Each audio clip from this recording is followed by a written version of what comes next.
তিশা কিন্তু কোনো মতে এই বিয়েটা মানতে পারছে না। দেখেন আহাদের সাথে কিরকম আচরণ করছে তিশা। যে তিশা নাকি চোখে হারাতো আহাদকে, সেই আহাদের সাথে কেমন ব্যবহার করছে। আর করবেই না কেন, তিশার সাথে যেরকমটা করেছে আহাদ, এটা কিন্তু একদম ঠিক হয় নাই। তিশা ভেবেছিল আখিকে তাড়িয়েছে, এখন নিজে নিজে একা একা সংসার করবে সুখে শান্তিতে স্বামীকে নিয়ে। সেটা আর হতে দিল না আহাদ। আবারও বিয়ে করলো আহাদ, নিজের পছন্দ করা মেয়েকে বিয়ে করলো।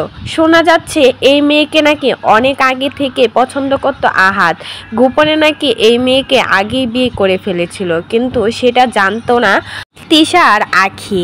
অথচ সেই তিশা, যে তিশা নাকি আখির সাথে লড়াই করে আহাদকে এনেছে, আর সেই আহাতই তিশাকে ঠকালো। সবাই তো বলছে তিশাকে, আপনি এসব মেনে নিচ্ছেন কেন, আপনার স্বামীকে বিয়ে কেনই দিচ্ছেন। ও সবাই ভাবছে তিশা মনে হয় নাটক করছে, কিন্তু না, তিশার চোখ মুখ দেখলেই বোঝা যাচ্ছে, আর পোস্টে কমেন্টগুলো পড়লেই কিন্তু বোঝা যাচ্ছে তিশা যে কোনো নাটক করছে না। সত্যি সত্যি মেয়েটা কিন্তু এবার কষ্ট পেতে শুরু করে দিয়েছে। যে মেয়েটা নাকি আনন্দে মেতে থাকতো, সেই মেয়েটা এখন চুপ হয়ে গেছে। আহাদের সাথে ভালোভাবে কথা পর্যন্ত বলে না। আর আহাদ তো নতুন বিয়ে নিয়ে এতটাই মাতামাতি করছে, এত রোমান্টিক হচ্ছে নতুন বিয়ে নিয়ে, নতুন বউয়ের সাথে। এগুলো দেখে তিশার আরও বেশি খারাপ লাগছে। তিশা যখন আখিকে পছন্দ করে নিয়ে আসছিল, তখনই ছিল অন্য আরেকটা ব্যাপার। আর এখন আহাদ নিজের পছন্দ করার পুরনো ভালোবাসাকে বিয়ে করেছে, সেটাই হচ্ছে আরেকটা ব্যাপার।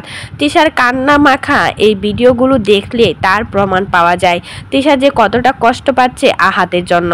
আসলে শখের পুরুষ ছিল আহাদ, যে আহাদের জন্য সারা দুনিয়ার সাথে লড়াই করছে তিশা, সেই আহাদেই শেষমেশ কিনা তিশাকে ঠকালো।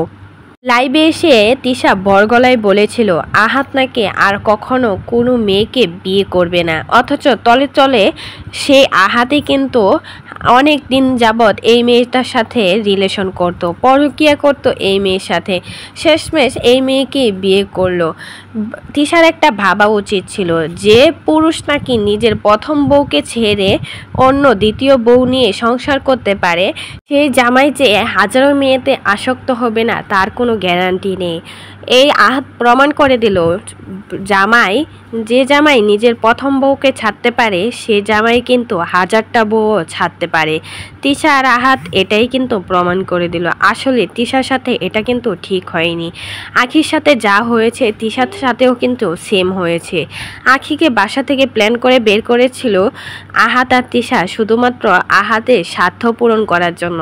এই মেয়েটাকে বিয়ে করবে বলেই আখিকে বাসা থেকে তাড়িয়েছিল তিশা আর আহাদ, আর সেটাই কিন্তু প্রমাণ করে দিল। এই মেয়েটার সাথে অনেক আগে থেকে রিলেশনে ছিল আহাদ, আর এই মেয়েটা সব কিছু জেনে শুনে তিশার সংসারে ঢুকেছে। মেয়েটা যদি ভালো হতো তাহলে কখনোই আহাদকে বিয়ে করতো না। এই মেয়েটাই কিন্তু মূলত অনেক বেশি খারাপ।